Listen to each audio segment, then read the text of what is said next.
Hello दोस्तों, आज की इस वीडियो में हम सीखेंगे एक्सटेंशन बोर्ड कैसे बनाएं। तो देखिए हमारे पास ये रहा एक्सटेंशन बोर्ड। इसमें 3 5 पिन सॉकेट लगी हुई है और 3 6 एम्पियर के स्विच लगे हुए हैं। इसकी जो वायरिंग है आप लोगों को हम स्टेप बाय स्टेप बताएंगे कि इसकी वायरिंग कैसे की जाती है एक्सटेंशन बोर्ड का, और एक्सटेंशन बोर्ड कैसे बनाया जाता है। तो मैं हूं शंकर यादव और आप लोग देख रहे हैं शंकर यादव ऑफिशियल। जो लोग नए हमारे चैनल को सब्सक्राइब कर लें, बेल आइकन घंटी को ऑल कर दे ऐसी नई वीडियो देखने के लिए। जब भी हम नई वीडियो बनाए तो नोटिफिकेशन सबसे पहले आप तक पहुंच जाए। तो दोस्तों चलिए वीडियो को हम शुरू कर लेते हैं। एक्सटेंशन बोर्ड कैसे बनाएं, इसकी वायरिंग कैसे करें, स्टेप बाय स्टेप हम आप लोगों को बताएंगे। वीडियो में पूरा बने रहिए। दोस्तों ये रहा हमारे पास 3 5 पिन सॉकेट और 3 6 एम्पियर के स्विच, और इसकी पूरी वायरिंग करना हम आप लोगों की इस वीडियो में बताएंगे। तो चलिए दोस्तों वीडियो को हम शुरू कर लेते हैं। सबसे पहले हम बोर्ड को उल्टा कर लेंगे इस साइड से जिधर से हमें वायरिंग करनी है। तो आप देख सकते हैं अब यहाँ पर जो हमारे 5 पिन सॉकेट है इसमें 3 टर्मिनल होते हैं, और आप देख सकते हैं यहाँ पर दूसरे जो 5 पिन सॉकेट है इसमें भी 3 टर्मिनल होते हैं। इसी तरह हमारे 5 पिन सॉकेट में 3 टर्मिनल होते हैं। एक टर्मिनल पे हम फेस वायर को कनेक्ट करेंगे और दूसरे वाले टर्मिनल पे हम न्यूट्रल वायर को कनेक्ट करेंगे और तीसरे वाले टर्मिनल पे हम अर्थ वायर को कनेक्ट करेंगे। तो इसी तरह हमारे जो 6 एम्पियर का स्विच है, इस स्विच के नीचे वाले टर्मिनल पे हम जो है एक स्विच से दूसरे स्विच के नीचे वाले टर्मिनल पे शॉर्ट कर देंगे और यहां से एक वायर लेकर आएंगे, इस स्विच के नीचे वाले टर्मिनल पे कनेक्ट कर देंगे। हमारे स्विच में 2 टर्मिनल होते हैं, 2 पॉइंट होते हैं एक स्विच में। तो नीचे वाला जो पॉइंट है, नीचे वाला जो टर्मिनल है इसे इनपुट कहते हैं, और जो ऊपर वाला पॉइंट है इसे आउटपुट कहते हैं। जो हमारी आउटपुट की सप्लाई है वो हमारी सॉकेट में चली जाती है, और जो इनपुट की सप्लाई है वो हमारे खम्भे पोल पर से आती है, जिसमें हम बाहर से वायर कनेक्ट करते हैं। जो बोर्ड में निकालते हैं एक्सटेंशन बोर्ड केबल कनेक्ट करते हैं, उसे नीचे वाले पॉइंट पे कनेक्ट करते हैं। तो चलिए अब यहां पर हम ले लेते हैं एक छोटा टुकड़ा वायर। तो आप देख सकते हैं ब्लू कलर का छोटा टुकड़ा वायर ले लिए हैं, स्विच के नीचे वाले टर्मिनल पे कनेक्ट करेंगे। जो हमारे स्विच है, एक स्विच 2 स्विच, दोनों स्विच के नीचे वाले टर्मिनल पे हम कनेक्ट करेंगे। इस तरह हम कनेक्ट कर लेंगे स्विच के नीचे वाले टर्मिनल पे। अब यहां पर हम एक छोटा टुकड़ा वायर और ले लेते हैं। तो आप देख सकते हैं एक छोटा टुकड़ा वायर है। अब स्विच के नीचे वाले टर्मिनल पे कनेक्ट करेंगे। जो हमारा स्विच है लास्ट वाले स्विच के और बीच वाले स्विच के नीचे वाले टर्मिनल पे इस तरह हम कनेक्ट कर लेंगे। स्विच के नीचे वाले टर्मिनल पे इस तरह हम कनेक्ट कर लेंगे। कनेक्ट करने के बाद अब यहां पर हम एक छोटा टुकड़ा ले लेते हैं। ये जो हमारी वायरिंग है ये इनपुट की वायरिंग है, इनपुट की वायरिंग हो गई है। अब हम आउटपुट की वायरिंग करेंगे। तो यहां पर हम एक छोटा टुकड़ा वायर ले लेते हैं, आउटपुट की वायरिंग करेंगे। आपको ध्यान देना है, जब भी आप ध्यान दीजिएगा इनपुट आउटपुट, तभी आपकी बोर्ड की वायरिंग सही होगी। आप चाहे एक्सटेंशन बोर्ड बनाइए और चाहे घर का हाउस बोर्ड बनाइए, किसी भी बोर्ड को आप वायरिंग करते समय इनपुट आउटपुट के ध्यान जरूर देना है। तो चलिए अब यहाँ पर हम 5 पिन सॉकेट से स्विच में कनेक्शन करेंगे। तो यहाँ पर एक छोटा टुकड़ा वायर ले लेते हैं और इस छोटे टुकड़े वायर को हम 5 पिन सॉकेट से, यानी यल वाले टर्मिनल से, यहां पर यल लिखा हुआ है तो यल वाले टर्मिनल से स्विच के ऊपर वाले टर्मिनल पे कनेक्ट कर देंगे। इस तरह जो है 5 पिन सॉकेट से स्विच में कनेक्ट कर लेंगे, स्विच के ऊपर वाले टर्मिनल पे। तो चलिए यहां पर हम एक छोटा टुकड़ा वायर और ले लेते हैं। तो आप देख सकते हैं यहां पर एक छोटा टुकड़ा वायर और है। तो हमारे दूसरे वाले सॉकेट से दूसरे वाले स्विच में कनेक्ट कर लेंगे। इस तरह स्विच के ऊपर वाले टर्मिनल से सॉकेट के एल वाले टर्मिनल पे कनेक्ट कर लेंगे। कनेक्ट करने के बाद हम एक छोटा टुकड़ा वायर और ले लेते हैं, जो हमारे लास्ट वाला सॉकेट है इस पे कनेक्ट करेंगे। तो 5 पिन सॉकेट में जो एल वाले टर्मिनल है यहां से स्विच के ऊपर वाले टर्मिनल पे, यानी हमारे आउटपुट वाले टर्मिनल पे कनेक्ट करेंगे। तो चलिए एक छोटा टुकड़ा वायर और ले लेते हैं और इस तरह जो छोटा वाले टुकड़े वायर को हम कनेक्ट कर लेते हैं। इस तरह हम कनेक्ट कर लेंगे 5 पिन सॉकेट से स्विच के ऊपर वाले टर्मिनल में।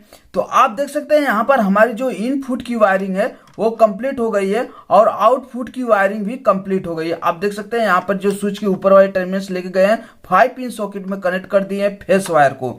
उसी तरह जो हमारा फेस वायर है स्विच के ऊपर वाले टर्मिनल से लेके जाएंगे सॉकेट के एल वाले टर्मिनल पे कनेक्ट कर देंगे।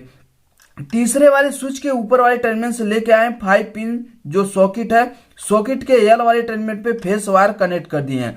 देखिए इसमें दो फेस है, एक फेस जो है उसे हम इनपुट कहते हैं, दूसरा वाला फेस जो है उसे हम आउटपुट कहते हैं। फेस तो एक ही रहता है बोर्ड के अंदर, लेकिन हमको इनपुट आउटपुट ध्यान देना है। जो इनपुट है हमारा वो हमारे बाहर से सप्लाई आएगी, आउटपुट जो है हमारे स्विच से वर्क होके हमारे सॉकेट में चली जाएगी। तो जब हम इस तरह इनपुट आउटपुट के ध्यान देंगे तो हमारी जो 5 पिन सॉकेट है ये अच्छी तरह से वर्क करेगी। अब यहाँ पर हम न्यूटन की वायरिंग कर लेते हैं। न्यूटन की वायरिंग करने के लिए हम ब्लैक वायर ले लेंगे। तो चलिए यहाँ पर हम एक छोटा टुकड़ा वायर ले लेते हैं ब्लैक के, और यहाँ पर जो है एक पॉइंट खाली है, 5 पिन सॉकेट में एक पॉइंट खाली है, तो यहाँ पर एन लिखा हुआ है, यानी यहाँ पर न्यूटन कनेक्ट होगा। न्यूटन यानी ब्लैक वायर कनेक्ट होगा, तो ब्लैक वायर को हम यहाँ से कनेक्ट कर लेते हैं इस सॉकेट से। इस सॉकेट के एन वाले टर्मिनल पे हम लाके कनेक्ट कर देंगे इस तरह न्यूटन की वायरिंग हम कर लेंगे। जो हमारा सॉकेट है इस सॉकेट से दूसरे वाले सॉकेट के एन वाले टर्मिनल पे कनेक्ट कर लेंगे। अब यहाँ पर हम एक छोटा टुकड़ा वायर और ले लेते हैं, और इस छोटे टुकड़े वायर को हम जो हमारा दूसरा वाला सॉकेट है, बीच वाला 5 पिन सॉकेट है, और लास्ट वाले 5 पिन सॉकेट के साथ में कनेक्ट कर देंगे। हमारा न्यूटन जो है वो लूपिंग होता है, इसलिए हम आप लोगों को देखिए यहाँ से जो न्यूटन हम लेके आए इसी के साथ में कनेक्ट कर देंगे। इसी साथ में कनेक्ट करने के बाद आगे लेके चले जाएंगे। तो चलिए यहाँ पर एक वायर को हम इस तरह ब्लैक वायर को कनेक्ट कर लेते हैं। इस तरह हम ब्लैक वायर को कनेक्ट कर लेंगे। तो आप लोगों को हम यहाँ पर बता देते हैं, जो हमारा इनपुट की सप्लाई है, इनपुट की सप्लाई लूपिंग हो जाती है, और हमारा न्यूटन जो है वो भी लूपिंग हो जाता है। हमारे सारे न्यूटन कॉमन होते हैं, सारे न्यूटन को हम एक साथ जोड़ सकते हैं, लेकिन फेस वायर को एक साथ नहीं जोड़ सकते हैं। फेस वायर को इनपुट से आउटपुट में कनेक्ट करते हैं।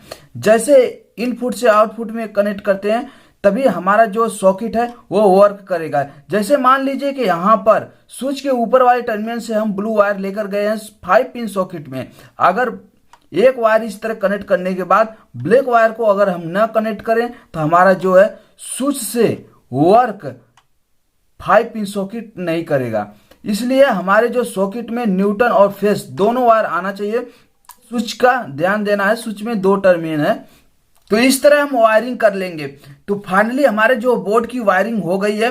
तो चलिए अब यहाँ पर जो एक्सटेंशन बोर्ड का केबल है हम केबल ले लेते हैं। तो आप देख सकते हैं हमारे पास एक छोटा सा केबल है, और इस केबल को हम जो है 2 वायर है इसमें, इस दोनों वायर को हम कहां पर कनेक्ट करेंगे। एक वायर को हम फेस, एक वायर को न्यूटन मान लेते हैं, और उसके बाद जो है इस दोनों वायर को कहां पर कनेक्ट करेंगे। मान लीजिए ये हमारे खम्भे पर से आया हुआ है या हमारे मेन बोर्ड से आया हुआ है। जब हम किसी बोर्ड में इस 3 पिन टॉप को कनेक्ट करेंगे इस तरह, और उसके बाद इसमें सप्लाई आ जाएगी। एक्सटेंशन बोर्ड हमारा इसी तरह रहता है। तो चलिए इस दोनों वायर को कहां पर कनेक्ट करेंगे। तो जो हमारा ब्लू वाला वायर है वो फेस है, और ये वाला वायर जो है हल्का रेड में है ये हमारा न्यूटन है। तो हम दोनों वायर को कहां पर कनेक्ट करेंगे। सबसे पहले तो हम बोर्ड के अंदर से इसे निकाल लेते हैं।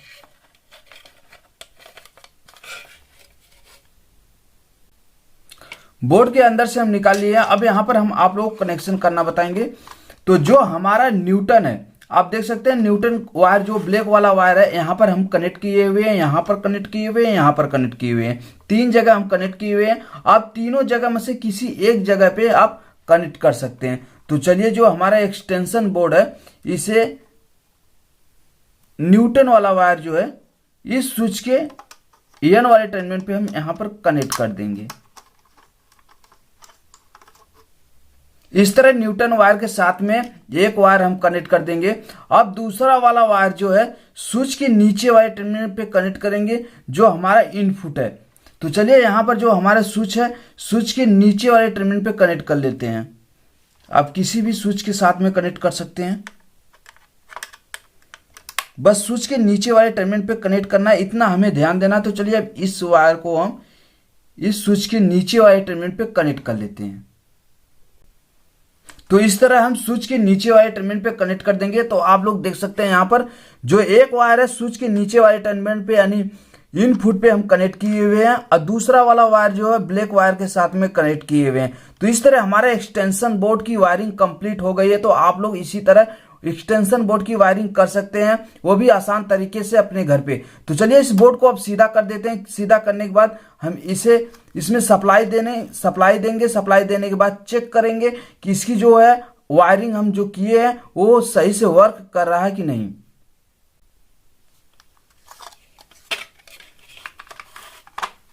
तो इस तरह हम बोर्ड को सीधा कर लिए और सीधा करने के बाद अब यहाँ पर जो हमारा एक्सटेंशन बोर्ड है इसी तरह होता है। अब आप लोगों को हम एक बार दिखा देते हैं। तो आप देखिए ये एक्सटेंशन बोर्ड हमारा बनके तैयार हो गया। अब इसमें हम सप्लाई देंगे। तो चलिए यहाँ पर हमारे पास एक छोटा बोर्ड है, आप देख सकते हैं ये छोटा बोर्ड है। अब इस छोटे बोर्ड के अंदर हम 3 पिन टॉप को कनेक्ट करेंगे इसके अंदर, और उसके बाद जो है हमारी पावर सप्लाई आ जाएगी इस बोर्ड में। तो चलिए यहाँ पर हम कनेक्ट कर दिए, 3 पिन टॉप को कनेक्ट कर दिए हैं। आप स्विच को यहाँ से कर दिए हैं ऑन, तो हमारे बोर्ड में पूरी सप्लाई आ गई है, पूरी लाइट आ गई है। अब इसे हम चेक कैसे करेंगे, सबसे पहले हम यहाँ पर ले लेते हैं एक होल्डर। तो आप देख सकते हैं हमारे पास होल्डर है और होल्डर में कनेक्ट कर लेते हैं बल्ब।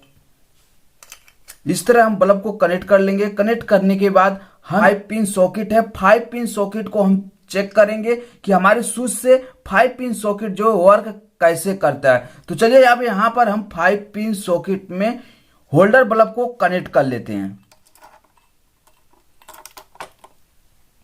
जैसे आप लोग देख सकते हैं 5 पिन सॉकेट में होल्डर बल्ब को हम कनेक्ट कर लिए हैं। अब यहां से हम स्विच को ऑन करेंगे। जैसे स्विच को ऑन करेंगे हमारा बल्ब ऑन हो जाएगा। तो देखिए यानी हमारा ये जो है 5 पिन सॉकेट एकदम सही है। तो चलिए हम दूसरा वाला 5 पिन सॉकेट चेक कर लेते हैं। अब दूसरा वाला 5 पिन सॉकेट में कनेक्ट कर देंगे। तो अब यहां से स्विच को हम ऑन करेंगे। जैसे स्विच को ऑन करेंगे तो देखिए हमारा बल्ब ये भी ऑन हो गया। तो हमारा ये 5 पिन सॉकेट का जो वायरिंग है वो कंप्लीट है, सही है, ये अच्छे तरह से वर्क कर रहा है। तो चलिए हम तीसरा वाला 5 पिन सॉकेट चेक कर लेते हैं। अब यहां से हम स्विच को ऑन करेंगे तो देखिए बल्ब ऑन हो गया। यानी हमारे जो तीनों 5 पिन सॉकेट है वो कंप्लीट सही है और अच्छे तरह से हमारे वर्क कर रहे हैं। तो इसी तरह आपको भी वायरिंग करनी है। तो वीडियो कैसा दोस्तों वीडियो कैसा लगा कमेंट बॉक्स में कमेंट करके बताइए। जो लोग नए हमारे चैनल को सब्सक्राइब कर लीजिए, बेल आइकन घंटी को ऑल कर दीजिए ऐसी नई वीडियो देखने के लिए। तो दोस्तों आज की वीडियो में बस इतना ही। अगले वीडियो में मिलेंगे नए कनेक्शन के साथ। तब तक के लिए जय हिंद जय भारत।